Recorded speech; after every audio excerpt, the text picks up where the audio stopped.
Exercise 1.3 question number 6 question है look at several examples of rational numbers in the form p by q where q is not equal to 0। हमको कुछ examples लेने हैं p by q के form में, यानी rational number के, जहां पे q 0 को इक्वल नहीं होना चाहिए। Where p and q are integers, जिसमें p और q इंटीजर होना चाहिए, with no common factors other than 1, और p और q में 1 के अलावा कुछ भी कॉमन नहीं होना चाहिए, यानी p और q को प्राइम नंबर्स होने चाहिए, right. And having terminating decimal representations और एक्सपेंशंस, जब हम p को q से डिवाइड करें तो हमेशा टर्मिनेटिंग नंबर आना चाहिए, यानी लास्ट में रिमाइंडर कुछ भी बचना नहीं चाहिए।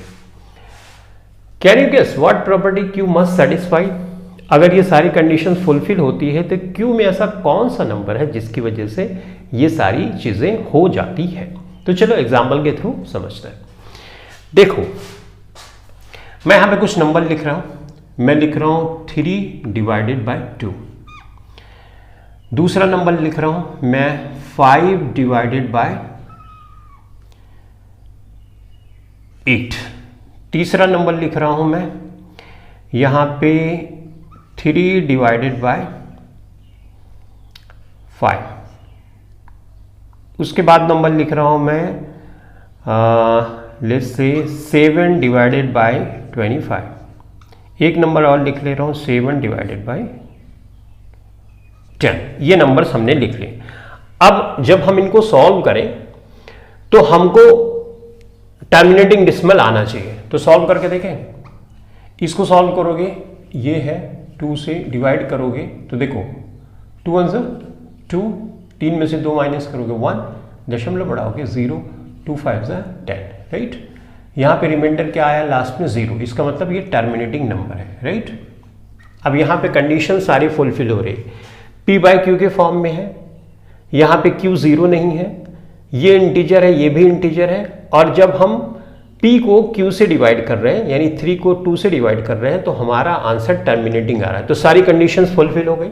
इसी तरह से आगे के नंबर्स भी हैं। यहाँ पे देखो 5 है, 8 से डिवाइड करना है, दशमलव बढ़ाओगे नहीं जाएगा, 0 बढ़ाओगे, 8 6 48, राइट। उसके बाद यहाँ पे 2 आएगा, 0 बढ़ाओगे, 8 दूनी 16, 4 आएगा, 0 बढ़ाओगे, 8 5 40, और लास्ट में देखो रिमाइंडर आ गया 0। तो इसका मतलब ये भी टर्मिनेटिंग डेसिमल का एग्जाम्पल है 0.625, करेक्ट। अब इसको देखो 5 से डिवाइड करो, यहाँ पे दशमलव बढ़ाओगे 0, 5 6 30, रिमाइंडर क्या आया 0, इसका मतलब 0.6। ये भी टर्मिनेटिंग डेसिमल का एग्जाम्पल है। इसको देखो 25, ठीक है, यहाँ पे दशमलव बढ़ाओगे, उसके बाद 0, 25 3 या 75, 25 दूना 50, राइट। यहाँ पे 0, यहाँ पे आया 20, 0 बढ़ाओगे, 25 की टेबल इसमें पढ़ोगे तो ये हो जाएगा 6 टाइम ना, 6 पंजे 30, 6 दूना 12, 6 बार नहीं 8 बार जाएगा, नहीं 8 5 40, 8 दूना 16, 4 20। यहाँ पे रिमाइंडर क्या है 0, आंसर क्या हुआ 0.28। यहाँ पे देखो एग्जांपल 7 है, 10 से तुम मल्टीप्लाई करना चाहते हो, दशमलव बढ़ाओगे 0, 10 7 70, तो ये रिमाइंडर 0 आया, यानी 0.7 आया, ठीक है। तो जो कंडीशन क्वेश्चन में बोली जा रही है वो सारी के सारी कंडीशन फुलफिल हो रही है। अब हमको कंक्लूजन निकालना है कि Q में ऐसा कौन सा नंबर है जिसकी वजह से सारे नंबर टर्मिनेटिंग हो रहे हैं।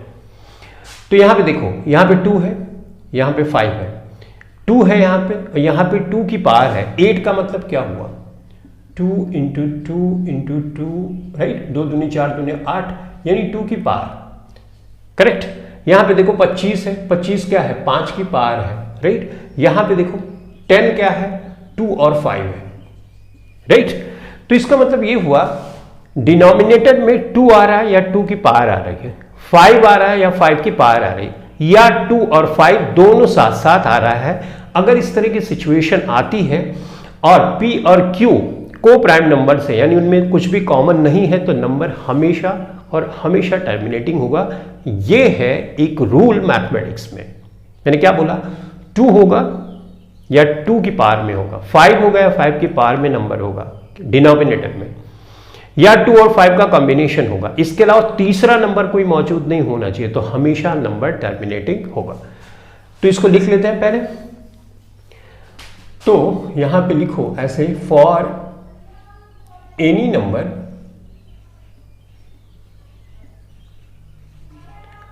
To be terminating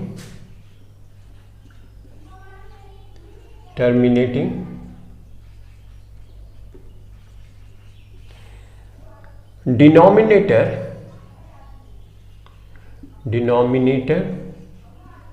must have either 2 or its power or 5 or its power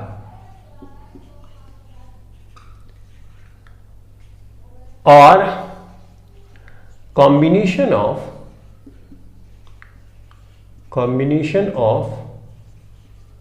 both